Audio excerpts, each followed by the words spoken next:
मेरे बच्चों, आज हम कक्षा 8 का छठवां पाठ भगवान के डाकिए इस पाठ का प्रश्नाभ्यास हल करेंगे। पहला प्रश्न है, कवि ने पक्षी और बादल को भगवान के डाकिए क्यों बताया है?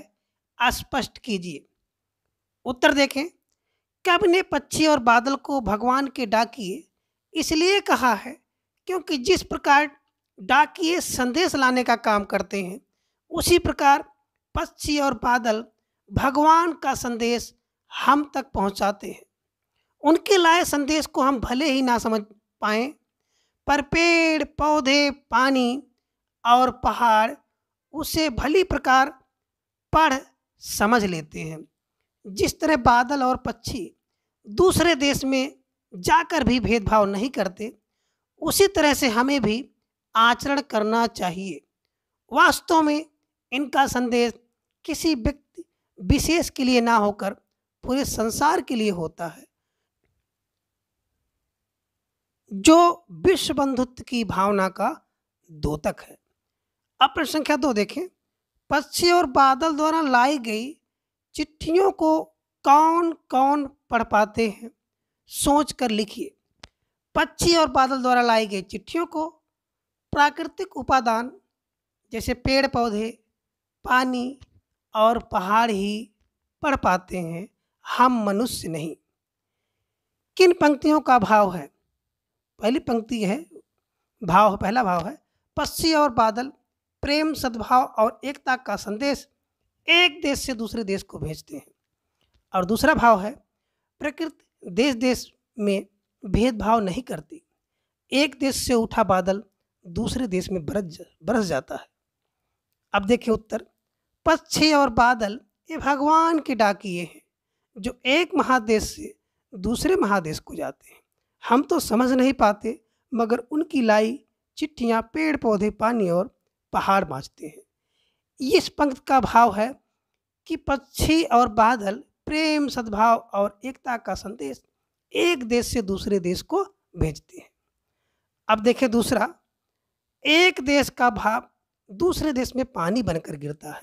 भाव यह है कि प्रकृति देश देश में भेदभाव नहीं करती, एक देश में उठा बादल दूसरे देश में बरस जाता है। अब प्रश्न संख्या 4 देखें, पक्षी और बादल की चिट्ठियों में पेड़ पौधे, पानी और पहाड़ क्या पढ़ पाते हैं? उत्तर है, कवि का कहना है कि पक्षी और बादल भगवान के डाकिए हैं। जिस प्रकार डाकिए संदेश लाने का काम करते हैं, उसी प्रकार पक्षी और बादल भगवान का संदेश लाने का काम करते हैं। पक्षी और बादल की चिट्ठियों में पेड़ पौधे, पानी और पहाड़ भगवान के भेजे एकता और सद्भावना के संदेश को पढ़ पाते हैं। इस पर अमल करते हुए नदियां समान भाव से सभी लोगों को अपने पानी को बांटती हैं। पहाड़ भी समान रूप से सबके साथ खड़ा होता है। पेड़ पौधे समान भाव से अपने फल, फूल व सुगंध को बांटते हैं, कभी भेदभाव नहीं करते। और प्रश्न संख्या 5 देखें, एक देश की धरती दूसरे देश को सुगंध भेजती है, कथन का भाव स्पष्ट कीजिए। एक देश की धरती दूसरे देश को सुगंध भेजती है। कवि का भाव है कि एक देश की धरती पक्षियों के माध्यम से अपने सुगंध व प्यार में दूसरे देश को प्रेम, एकता, समानता और सद्भावना का संदेश भेजती है। धरती अपनी भूमि में उगने वाले फूलों की सुगंध को हवा से, पानी को बादलों के रूप में भेजती है और हवा में उड़ते हुए पक्षियों के पंखों पर प्रेम प्यार की सुगंध तैरकर दूसरे देश तक पहुंच जाती है। प्रश्न संख्या 6 देखिए, पक्षियों और बादल की चिट्ठियों के आदान प्रदान को आप किस दृष्टि से देख सकते हैं? उत्तर, पक्षी और बादल की चिट्ठियों के आदान प्रदान को हम प्रेम, सौहार्द और आपसी सद्भाव की दृष्टि से देख सकते हैं। ये चिट्ठियाँ एक रूप में ईश्वर का संदेश हैं, जिसमें प्रेम, एकता, सद्भाव और समानता का भाव होता है। प्रश्न संख्या 7, आज विश्व में कहीं भी संवाद भेजने और पाने का एक बड़ा साधन इंटरनेट है। पक्षी और बादल की चिट्ठियों की तुलना इंटरनेट से करते हुए 10 पंक्तियां लिखिए। उत्तर देखें, पक्षी और बादल प्रकृति के अनुसार काम करते हैं, किंतु इंटरनेट मनुष्य के अनुसार काम करता है। बादल का कार्य प्रकृति प्रेमी को प्रभावित करता है, किंतु इंटरनेट विज्ञान प्रेमी को प्रभावित करता है। तीसरा, पक्षी और बादल का कार्य धीमी गति से होता है, किंतु इंटरनेट का कार्य तीव्र गति से होता है। इंटरनेट एक व्यक्ति से दूसरे व्यक्ति तक बात पहुंचाने का ही सरल तथा तेज माध्यम है। इसके द्वारा हम किसी व्यक्तिगत राय को जान सकते हैं, किंतु पक्षी और बादल की चिट्ठियां हमें भगवान का संदेश देती हैं। ये दोनों बिना किसी भेदभाव के सारी दुनिया में प्रेम और एकता का संदेश देते हैं। हमें भी इंटरनेट के माध्यम से विश्व में प्रेम और एकता और भाईचारा का संदेश फैलाना चाहिए। प्रश्न संख्या 8 देखिए, हमारे जीवन में डाकिये की भूमिका क्या है? इस पर 10 वाक्य लिखिए। उत्तर, डाकिया भारतीय सामाजिक जीवन की एक आधारभूत कड़ी है।